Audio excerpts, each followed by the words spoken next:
അതാണ് ഇപ്പോൾ അങ്ങാടിയിലൊക്കെ കാണുന്ന ഈ മെക്സിൻ്റെ എന്താ മെസ്സിയോ എത്ര പേരുണ്ടല്ലേ മെസ്സോ ഒക്കെ പതിരിങ്ങൾ പേര് പോലെയൊക്കെയാണ് പറയുന്നത്. ഒക്കെ പഠിച്ചു വെച്ചാണ് കോയാമോ. ഫ്ലക്സ് നെയ്മറിൻ്റെ സിറ്റൗട്ടിൽ കാണുമ്പോൾ നെയ്മറാണ് കിടക്കണത്. നെയ്മറിൻ്റെ ശരിക്കുള്ള ബിംബം തന്നെ ഉണ്ടാക്കി വെച്ചേക്കാണ്. ആ ഫ്ലക്സിൽ ഇങ്ങനെ ചിത്രമല്ല തടയണത്. അത് തെറ്റാന്നുള്ളതിൽ ആർക്കും തർക്കമില്ല. എന്നോടൊരാൾ ചോദിച്ചു, അഞ്ചൻ്റെ മകൻ എന്നോട് ചോദിച്ചു, എനിക്കൊരു പീടിയുണ്ട് അങ്ങാടിയിൽ, ആ പീടികയിൽ ഈ ഫ്ലക്സ് വെക്കട്ടെ എന്ന് ചോദിച്ചു. അപ്പോൾ ഞാൻ പറഞ്ഞു, ഞാൻ എൻ്റെ ശറയ്യ വശം ഒന്ന് അറിഞ്ഞിട്ട് പറയാമെന്ന് പറഞ്ഞു. എന്നിട്ട് എന്നോട് ചോദിച്ചു, എൻ്റെ ഒരു ബന്ധുവാണ്. അപ്പോൾ ഇങ്ങനെ പറഞ്ഞു, എന്നാൽ ഞാൻ എന്തായാലും വെക്കാൻ അയക്കണ്ടായിരുന്നു ഞാൻ. കാരണം എന്താ വെച്ചാൽ ഇങ്ങനത്തേക്കരെ വെച്ചാൽ പറയാം ആ ശറയ്യായ വശം എന്താണ് വെക്കണം എന്നാണ് പിന്നെ എനക്കാ. നിങ്ങളിപ്പോൾ അത് ചോദിച്ചപ്പോൾ തന്നെ എന്താ ഈ വെച്ചോ, അഞ്ചൻ്റെ മോനല്ലേ ഉറപ്പിച്ചാനോലേക്ക് വെച്ചോ പറഞ്ഞാൽ അങ്ങനെയല്ല. ഇഞ്ഞ എൻ്റെ ഗൗരവം കൂടിയായിരുന്നു ഞാൻ. ഇനി എന്തായാലും വെക്കാൻ പറ്റില്ല. ആരോടൊക്കെ എന്താ പറയുന്നറിയോ, ഷറയിലിപ്പോൾ എന്താ പറയുന്നത്, ഈ ബോർഡ് വെക്കൽ നിർബന്ധമാണ്. ഞാൻ വെക്കണില്ല. ഇന്ന് നിങ്ങൾ ആരെയും ഒന്നിട്ടും ചോദിച്ചോ, ഇഞ്ഞിച്ചാരോടും ചോദിക്കണ്ടായിരുന്നു. അയാൾക്കും വെക്കാൻ തീരെ താല്പര്യമില്ലേ. അല്ല തീരെ നാടനാണ്, നല്ലൊരു ദീൻമക്ക് മഹബത്തുള്ള അയാൾക്ക് നല്ലൊരു പീടിയൊക്കെ കൊടുത്താണ്. അപ്പോൾ ആ പീടിയമേൽ ഇത് വെക്കട്ടെ. ഫുട്ബോൾ കളിക്കണേനൊന്നും താറാറൊന്നുമില്ല. നമ്മൾ പണ്ടേ പറയുന്നുണ്ട്, ഫുട്ബോൾ കളിക്കുക, ക്രിക്കറ്റ് കളിക്കുക, നല്ല നീയത്താണ്. ഇപ്പോൾ കൂലി വരെ കിട്ടുന്നുള്ളത് നമ്മൾ നിൽക്കണത്. ഒരു വ്യായാമമൊക്കെ ഉദ്ദേശിക്കുകയാണെങ്കിൽ ഇത് കളി കാണലിന് പെട്ടതല്ല.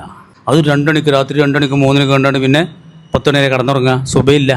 അത് ഭയങ്കര തെറ്റല്ലേ. എന്ന് മാത്രമല്ല, ആ കളിക്കും വേണ്ടി 3 മണിക്ക് ഉണരാൻ കഴിയും. ഒരു താജുസ് കൈ കണ്ടറക്കായത്തിന് വേണ്ടി ഒരിക്കലും നീച്ചാനും കഴിയില്ല പറഞ്ഞാൽ അത് ഭയങ്കര ലക്ഷണക്കേടല്ലേ. ഇതിന് ടൈം അങ്ങനെയൊക്കെ വരില്ലെന്ന് എനിക്ക് തോന്നുന്നു. പണ്ടൊക്കെ അങ്ങനെ, ഇപ്പത്ത് ഞാൻ പഠിച്ചിട്ടില്ല, ശരിക്ക് പഠിച്ച് വരണുള്ളൂ. ടൈമൊക്കെ അതെല്ലാം നടക്കണ്ടല്ലോ അല്ലേ. എല്ലായിടത്തും ബോർഡൊക്കെ എൻ്റെ പൂക്കുളത്തൂർ അങ്ങോടിയിലൊക്കെ ഭയങ്കര മെസ്സിൻ്റെ ഒരു ഇപ്പം ഈ പറഞ്ഞ ഏതൊരു ഫോട്ടോ വെച്ചിട്ടുണ്ട്. ഈ ആരാധകരാലുണ്ടല്ലോ, അത് ഭയങ്കര തെറ്റാണ്. ആരാധന കൊണ്ട് മൂത്തിട്ട് എത്രത്തോളം എന്ന് പറഞ്ഞാൽ ഇതിനൊക്കെ വലിയ പൈസ, അതിനൊക്കെ പൈസ, നല്ല കാര്യത്തിന് പൈസ ചോദിച്ച പൈസ ഉണ്ടാവില്ല. അപ്പോൾ ആ ബോർഡിന് 2500 റുപ്യെന്ന് എനിക്ക് വിവരം കിട്ടി. ഒരു നെയ്മറിൻ്റെ ഒറ്റ ഫോട്ടോ അങ്ങനെ മഞ്ഞ ഒറ്റ ഫോട്ടോ തടിയുള്ളത് ഇത്ര ഏകദേശം കട്ടിയുണ്ടത് ഞാൻ കണ്ട്. 2500 റുപ്യേന് ഉണ്ട്. അതിനൊക്കെ ഈ കുട്ടികളെടുത്ത് കായുണ്ട്. ഒരു നല്ല കാര്യത്തിൽ എന്താവില്ല. അതൊക്കെ എന്തായാലും തെറ്റാണ്. ആ പൈസ ചിലവാക്കിയുണ്ടല്ലോ, അള്ളാഹ് തന്ന പൈസ അള്ളാഹ്ക്ക് ഒട്ടും തൃപ്തിയില്ലാത്തൊരു കാര്യത്തിലാണ് അത് ചിലവഴിക്കുന്നത്. ആയാതി ഫോട്ടോ ഫ്ലക്സുമേൽ ഇങ്ങനെ പറയുമ്പോൾ നിങ്ങൾ പറയും, നമ്മളെ ജിഫ്രി തങ്ങളെ ഫോട്ടോ ഇല്ല റോട്ടിൽ ഇങ്ങനെ ഫ്ലക്സിൽ വെച്ചിട്ടില്ല എന്നൊക്കെ പറയും. അപ്പോൾ അത് കൗലുണ്ട്, പറ്റുന്നുള്ള കൗലുണ്ട്, ഉണ്ടായിട്ട് തന്നെയാണ്, ഉണ്ടാക്കല്ല. അല്ലെങ്കിൽ നിങ്ങളെ മൂല്യന്മാർ ഫ്ലക്സൊക്കെ ഉണ്ടല്ലോ, ആ ഫ്ലക്സ് വേറെ, ഈ തടിയുള്ളത് വേറെ. തടിയുള്ളത് ഒറ്റ വ്യക്തിൻ്റെ കയ്യും കാലും ഒക്കെ ഇങ്ങനെ ഉണ്ടാക്കിയാണ് ഇങ്ങനെ വെച്ചൊക്കെ ജംഗ്ഷനിലൊക്കെ വലിയ ആളായിട്ട് വലിയ ഉയരത്തിൽ 4-5 ആളെ വലുപ്പത്തിലൊക്കെ ഉണ്ടാക്കി വെച്ചാൽ എനിക്ക് എത്രങ്ങാനും ഉറപ്പുണ്ടാവുന്നുണ്ട്.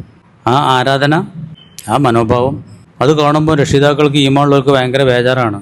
നേരെ മറിച്ച് ആ 3 മണിക്ക് ഈച്ചുകൊണ്ട് തഹജ്ജുദ് നിസ്കരിക്കുന്ന, പ്രാർത്ഥിക്കണം, അങ്ങനത്തെ കാര്യങ്ങളൊക്കെ ചെയ്യുമ്പോൾ കൺകുളിർമയാണ്.